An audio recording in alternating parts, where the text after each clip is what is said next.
Good morning. And what a lovely morning it is. I am Ann Hahn-Bear, and I serve on the board of DuPage Unitarian Universalist Church. I welcome everyone to our service this morning and welcome visitors to our open and inclusive community of faith.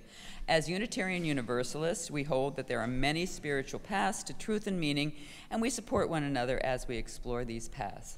I would like especially to welcome our guests and welcome again those who have visited us before. Visitors, it is the custom of our congregation to invite you to stand and give your name and where you are from, if you feel comfortable doing so. Are there any visitors who would like to introduce themselves this morning?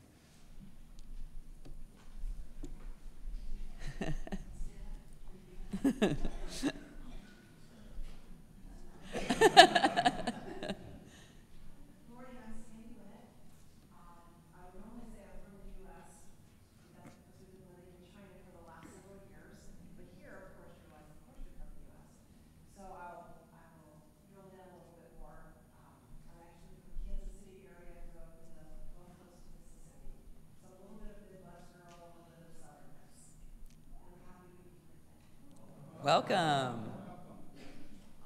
Busio, and I've been in China for like 7 years or so, and so I'm doing a little culture shock, jet lag, and I'm just fascinated by this whole country.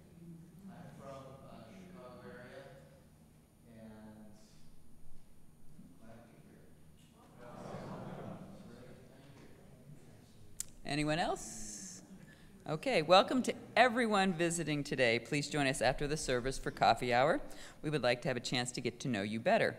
Our minister, Reverend Tom Capo, our congregational life coordinator, Mary Law, and all members are eager to meet you. Our service can be heard outside the glass doors at the back of the sanctuary should anyone feel the need to leave the service for any reason. There are chairs provided for your convenience. I also wanted to say the board would like to welcome your input, your comments, anything you have to say. So I will be available after the service in Creeves Hall. Please feel free to come and give your input, your questions, whatever it is that you need. As our service begins, please silence all electronic devices. Thank you.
Well, good morning. I'm Reverend Tom Capo, and I'm not preaching today, but I am doing the chalice lighting. The Third General Conference of Latin American and Caribbean Bishops was convened by Pope John Paul II in 1979 at Pueblo de Los Angeles, Mexico. The conference issued the following statement: the church must preach, educate, and educate individuals and collectives form public opinion, and offer orientations to the leaders of the peoples toward the goal of a more just and equitable distribution of goods. We light our chalice this morning in recognition of the spirit of that noble goal. Thank you, Reverend Tom, and thank all of you for coming to my Sunday amateur hour service on this beautiful summer day.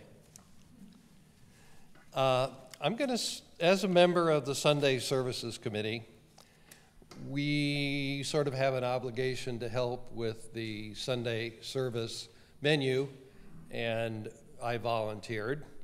I was originally going to talk about an obscure bohemian named Jan Hus in 1400, but the more I looked into that, the more I realized it probably wasn't a very interesting topic. So, for my introduction, I'm going to explain to you how I did come up with this topic of economic justice. I read 3 newspapers because I grew up reading a newspaper. I had to read the Cleveland Plain Dealer for my advanced placement English class in 11th grade. And about 6 months ago, the Chicago Tribune editorial page had this large boldface headline criticizing the Pope for his view about derivatives. And I thought, that is really odd. So I assure you, I don't read papal encyclicals as a habit. I don't get the Vatican email alerts. So I had no idea that the Pope and the Church had actually issued an incredibly lengthy and detailed, and to me, absolutely fascinating essay about their view of modern economic justice. Now, I need to put a little footnote here about theology. My mother's maiden name was Margaret Mary Martha McGahigan. So I went to church with my mother every Sunday. I went through the ritual. Sometime around age 10, I just concluded, it was all bunk, but my mother wanted me to go, so I went through, and in fact, I have a confirmation name, Michael, which was my great-grandfather's first name.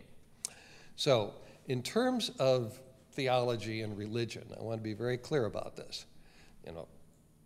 The Catholicism part of it is of no interest to me. What I have found so fascinating about this is if you leave out the God talk, I think most everybody here will agree with the principles that the church is setting forth. So at the sermon part, I'm going to go through 4 or 5 of their key statement of principle. See if you agree with them or not. My prediction is you will. In fact, you'll probably find it appealing and end up wondering why it's the Catholic Church that is saying this. So that's the introduction for what's going to come next.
chosen for this morning.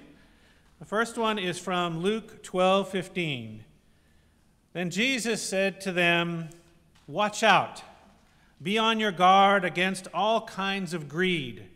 A man's life does not consist in the abundance of his possessions."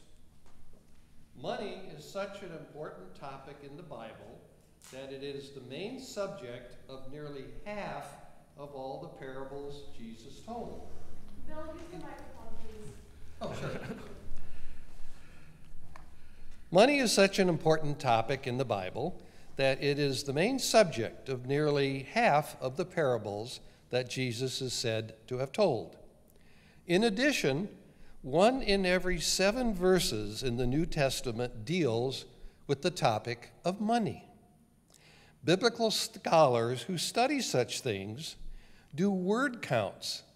They note that the Old Testament offers roughly 500 verses on prayer, about 400 verses on faith, and more than 2,000 verses about money. Why? Because those ancient thinkers saw that there is a fundamental connection between our spiritual lives and how we think about and how we handle money.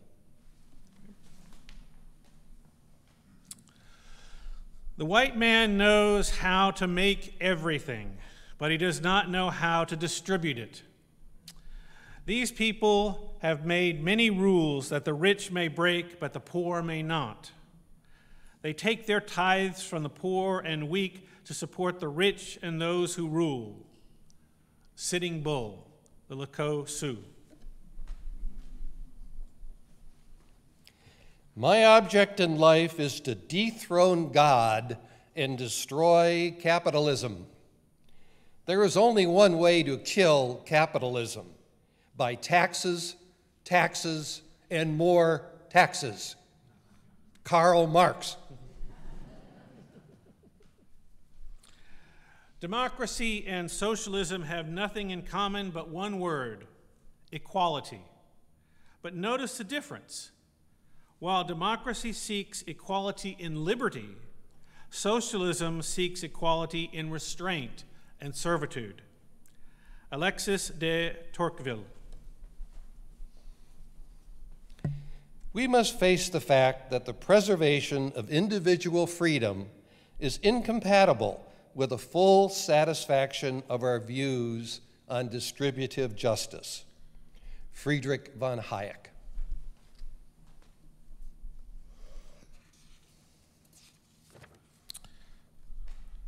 Now is the time to alter our government. Now is the time to stop the movement toward oligarchy. Now is the time to create a government which represents all Americans and not just the 1%. No more excuses. We must all become involved in the political process. Bernie Sanders. Now that you've had a flavor of what's going to come next, we have inserted a hymn. If you would please rise and join us in 133, One World. Bonnie has also given me an alert that this is the first time we've ever sung this hymn.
The official title of the Vatican document is Considerations for an Ethical Discernment Regarding Some Aspects of the Present Economic Financial System. It's about 30 pages long, single-spaced. It was written in Latin and translated into more than 70 languages, really giving you a feel for the true global reach of the Catholic Church today. I'm going to read some sections, and then I'm going to offer my commentary. So there will be a fair amount of quoting from the actual document in this sermon. The first quote goes as follows. It must be noted that the systems that give life to the markets, before deploying the anonymous dynamics made possible by ever more sophisticated technologies, are in fact founded on relationships that involve the freedom of individual human beings. It is evident, therefore, that the economy, like every other sphere of human action, needs ethics in order to function correctly. Not any ethics, however, but an ethics which is people-centered. I doubt that anybody here would disagree with that. I certainly don't. So their starting point is to say, we are looking at economic justice issues from the point of view of the impact, the benefit or the harm on the individual person. You might also know, if you follow Catholic theology, that that's sort of the essence of what was called liberation theology, which was popular in the 60s and 70s. It had a very Marxist overlay, but the focus on the individual person is what I find fascinating. We're jumping now to paragraph 11. Well-being must therefore be measured by criteria far more comprehensive than the gross domestic product of a nation, and must take into account instead other standards. For example, safety and security, the growth of human capital, the quality of human relationships and of work. Profit should not be pursued at any cost, but profit must be pursued.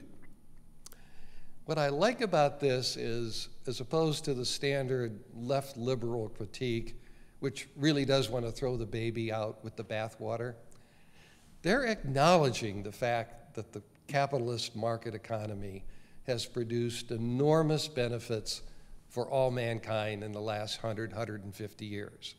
Pick any activity, pharmaceuticals, medical care, general level of food. They're not saying it's bad. They're saying it has to be improved. And I find that approach very appealing. Now another quote, I'm all the way up paragraph 27 here. Money in itself is a good instrument, as are many other things at the disposal of the human person, but it is a means to the end of human freedom, not the end goal itself. Risks accumulating from bad financial practices were concentrated primarily on speculative transactions in virtual wealth, as well as negotiations of high-frequency trading, where the parties accumulate for themselves an excessive quantity of capital and remove the capital from circulation in the real economy. Thanks to globalization and digitization, the markets can be compared to a giant organism through whose veins life flows. They go on, and they specifically even talk about credit default swaps and securitizations, okay? Now, how could God know anything about credit default swaps or securitizations? They make a brilliant legal, logistical argument to tie this together. And they go back and say the teachings of the church are don't lie, don't cheat, don't steal. then they equate selling a financial instrument with misrepresentations as lying. So moral principles from 3,000 years ago get carried forward today by use of definitions. They go on in this piece and they talk about how important it is to have disclosure. I never knew the Catholic Church was endorsing the Securities and Exchange Commission in the United States or the equivalent in England, but they go on for several paragraphs and praise disclosure. That's what we've got, a system of disclosure. Now, for several years in my legal career as an investment lawyer, I actually worked on a team that did securitizations. This now says, the Catholic Church says, they're evil. Now, that happens to be a conclusion. It's a conclusion that I think that goes too far, but from the point of view of the impact on the individual person, I give them credit for articulating the argument very well.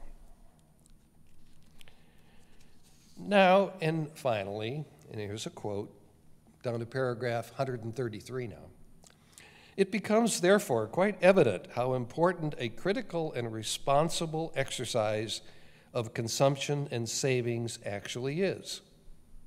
Shopping, for example, a daily engagement with which we procure the necessities of living, is also a form of choice that we exercise among the various products that the market offers. It is a choice through which we often opt in an unconscious way for goods whose production possibly takes place through supply chains in which the violation of the most elementary human rights is normal. We've got fair trade coffee for sale in our wonderful Creeves Hall every day. We've got Ruth Shainfeld out there with the free trade chocolate. I think what they're saying in an elegant way is fascinating. They're talking about mindfulness. They're talking about being mindful of what you consume and knowing the supply chain from which it comes. And in today's world, there are a lot of sectors that are promoting that thinking. Until now, I never thought about a church talking in terms of being mindful about your personal consumption as a religious practice. I just thought of it as something sensible people do.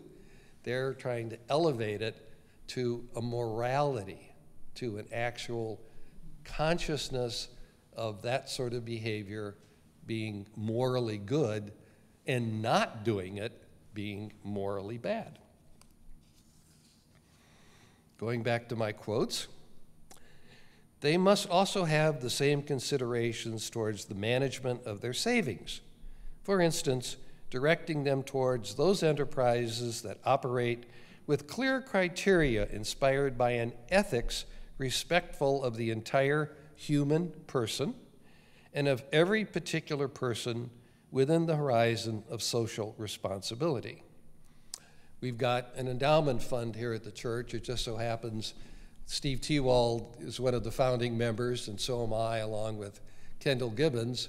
We adopted a socially responsible investment policy for our church's endowment fund, and we followed that for more than 20 years since it was started.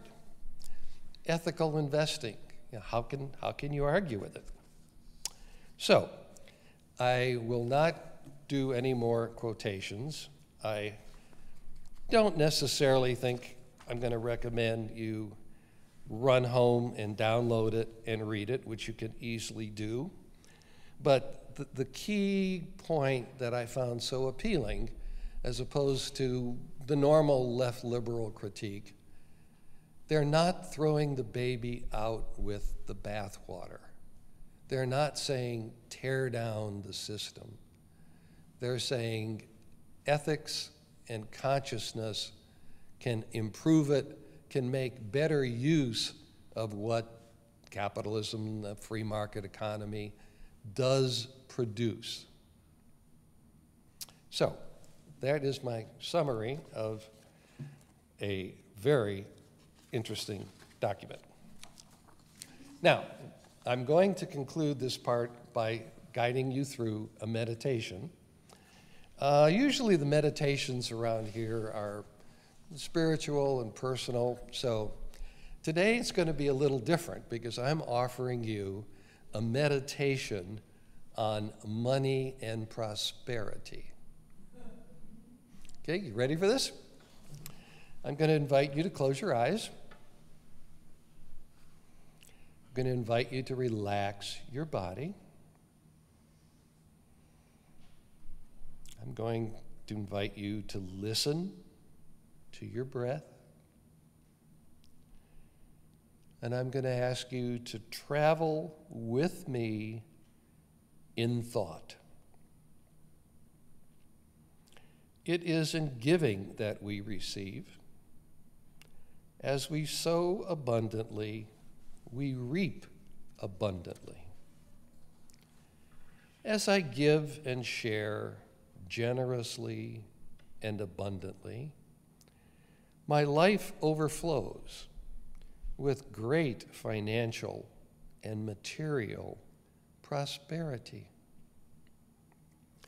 Money flows to me easily, constantly, and in great volume. Whatever I invest comes back to me many, many times. My life is lived with so much abundance, so much prosperity, so much success. I live a life of moderation, discipline, and spirituality. I understand and seek the golden mean. I am healthy and very happy. I am enjoying every moment of my life. May every person experience such good health, happiness, prosperity, and spirituality as I do.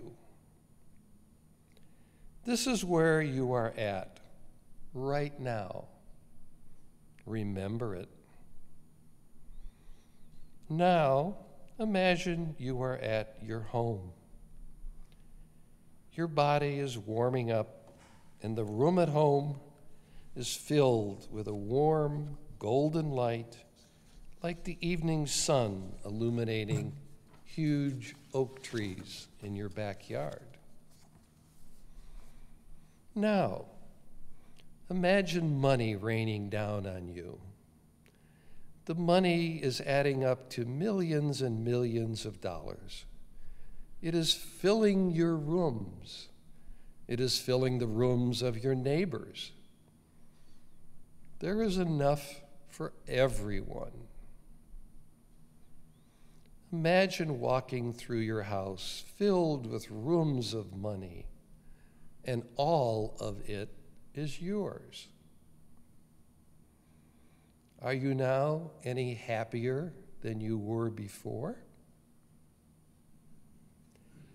Think about that as you slowly open your eyes and come back to this church sanctuary.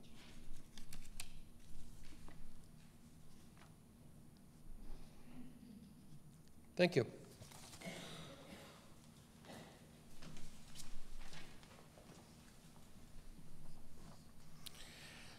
It is in giving we receive. As we sow abundantly, we reap abundantly. In this spirit, we will now receive our morning's offering.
No, we don't want to be too serious here.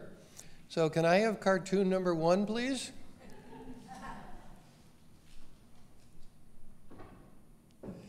Can I have cartoon number 2, please?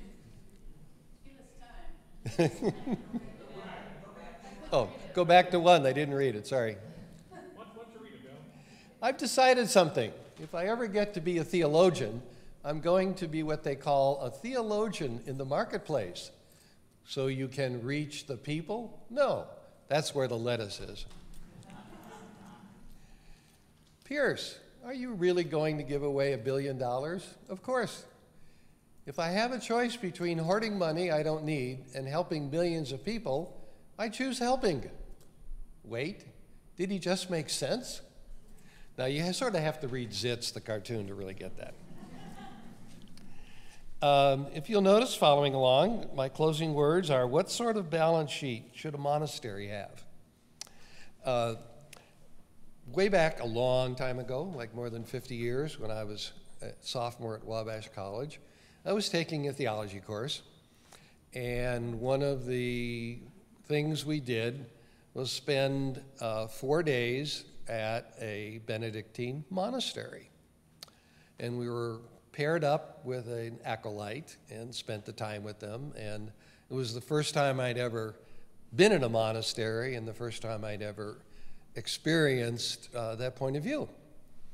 And one thing happened that has stayed with me forever. And I'm in the sleeping room of this young man that I was paired up with. And he had put brown burlap over his bookshelves. And I asked him why. It was for modesty. He didn't want to brag and show off the books he was reading. It was so different from what I was doing in college, where you're competing who's read what lately. I remember just being absolutely stunned when he said that.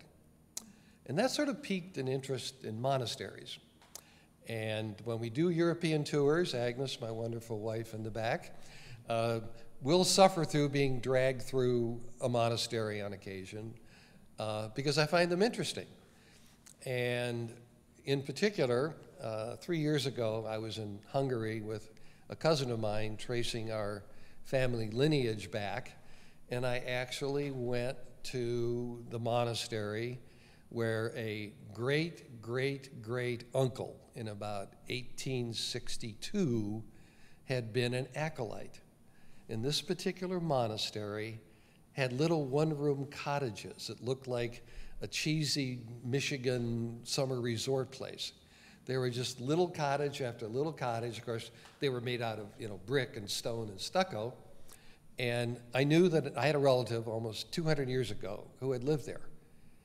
And they were living in confinement under this system, in this case, the Order of St. Benedict. The point for economics is the monks have to take a vow of poverty. But the monastery is a business. The monastery has a balance sheet. Maybe they're selling beer, maybe they're making bread, but it won't work if everybody is living in poverty. There's an underlying theoretical problem with the whole papal statement that's very similar, that they're not being realistic about changing the world for the better. Why? Because they come down and they appeal to people to follow the teachings of the church and do as I say. And I won't even get into, the reprehensible issues about the sexual misconduct and predatory priests and all that. The place is morally bankrupt in that area. So it's not a convincing argument.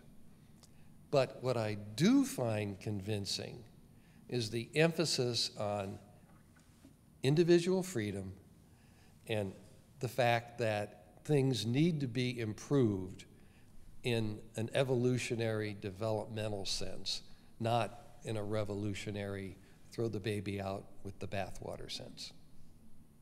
And saying that, the other thing the piece lacks is any concrete proposals other than a lot of babble about world government. Well, world government isn't going to work. People are nationalistic. People want to identify with their language. It's not more regulation. World government is never going to work to solve this problem. But there are incremental changes that do work. And at that point, you need to really get into the details, which the politicians and the press don't want to do. And I'll give you two concrete examples. The first is employee stock ownership plans, or if you're a limited liability company, interest plans. The big businesses that are the issue are entirely creatures of government. They only exist because they're permitted by statute. If there was a requirement for true, meaningful sharing of equity, not token trickle down, but real, meaningful sharing, it would make an enormous difference in this country, around the world. If every employee down to the lowest paid person has a stake in the enterprise, human nature is such that that should have a positive impact. The second reform, again from the legal sphere, is simply any public company that has a stock option program needs to award stock options proportional to salary. I assure you, I worked for 2 large public corporations as an investment lawyer. If that rule had been in place when I was working there, I would have so much money today I could be like Pierce and pay off the mortgage on our church and not even notice the difference. That's how impactful stock options for everybody really would be. And finally, I am somewhat bothered by the, let us say, demonization of the 1%. I deliberately put in the Bernie Sanders quote.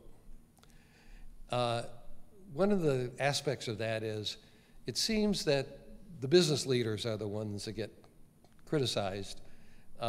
Taylor Swift, who I barely know who she is, Taylor Swift made $42 million last year. She made more money than something like 80% of all Fortune 500 company executives.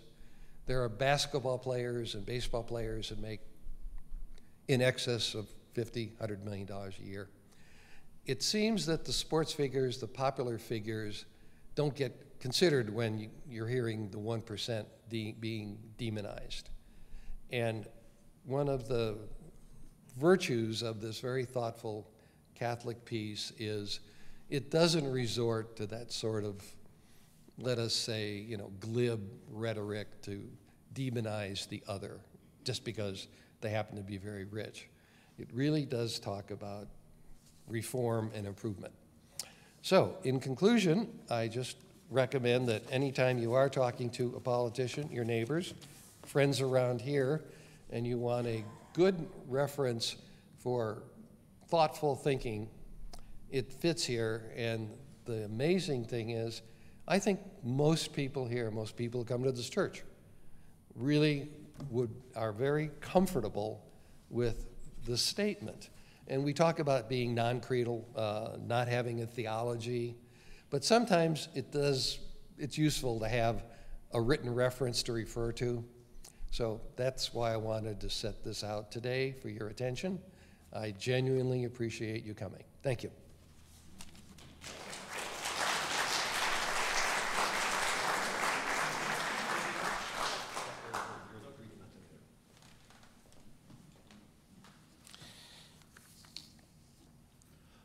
Well, thank you for joining us this morning in these thoughtful comments by Bill.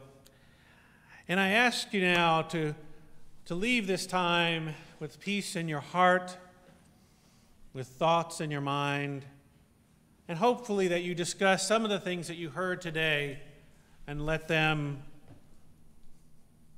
influence you in some positive way as you go back out into the world. Now, if you'll rise and turn around and greet one another, let us share the love of this community with one another.